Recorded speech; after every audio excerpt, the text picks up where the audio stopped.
Today we're going to compare inertia versus momentum. They are not the same thing, though a lot of times we use the term momentum when really we mean inertia.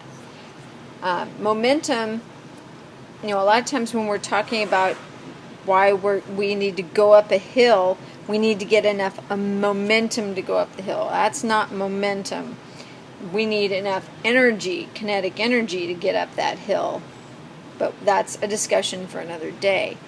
But as we go over the hill on like a roller coaster, so say we're here on a roller coaster, a lot of people will say, well, it's my momentum that made me come up off my seat. And no, it's not your momentum that made you come up off the seat. It's your inertia, your tendency to keep doing what you were doing.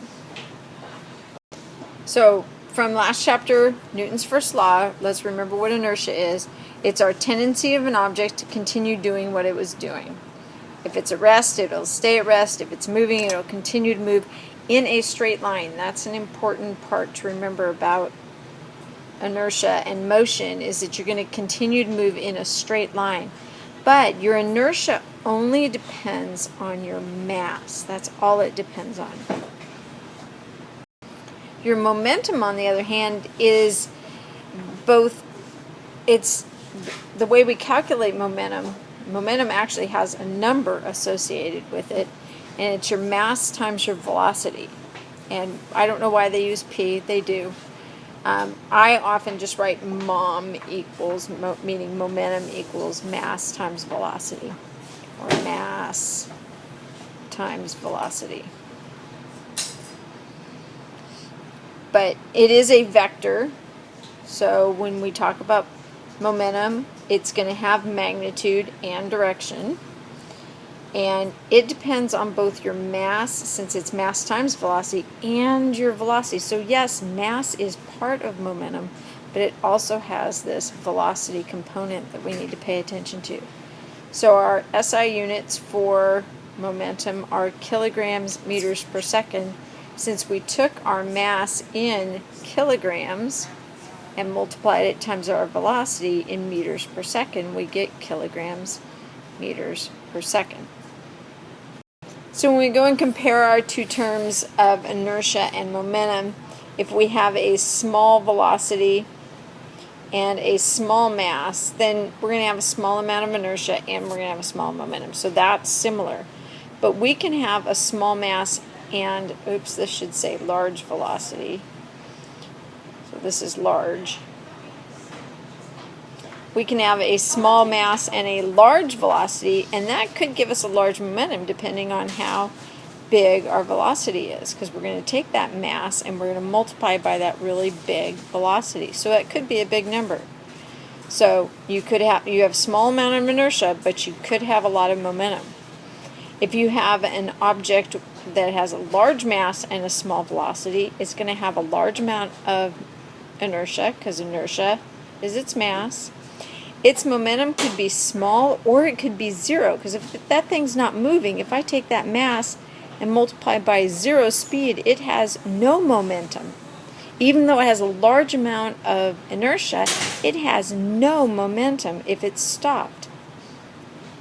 And then if it has a large mass and a large velocity, then both of our terms are large. So you can see that momentum, when it includes that velocity component, it does change. So you have to kind of be careful there. Alright, so these are fairly simple problems. What is the momentum of a 1,000 kilogram truck going 1 meter per second? So our equation, momentum equals mass times velocity. Our momentum is equal to 1,000 kilograms times 1 meter per second, which is 1,000 kilograms meters per second. So that was fairly easy. What is the momentum of a 1 kilogram asteroid? So we'll see a lot smaller mass. Momentum is equal to our mass times our velocity, 1 kilogram. This guy's going 30,000 meters per second, so it has a momentum of 30,000 kilograms meters per second. So This is an example of a small object having a large momentum, and even a larger momentum than this big old fatty large truck. So then the last problem, what velocity does a 1,000-kilogram truck need to have in order to have the same momentum as a 0.145 kilogram batted baseball? So let's figure out the momentum of the baseball. So we're going to label this momentum baseball, and that's going to be its mass, 0.145 kilograms, times its velocity, 35 meters per second. So 0.145 times 35 is 5.075 kilograms meters per second. So how fast does the truck have to be going? Well, the momentum of the truck is going to be the same. 5.075 is equal to the mass of the truck, 1,000. And we're looking for, because the question says, what velocity does it have to have? So when we solve for velocity, we find out it's really, really, really small number.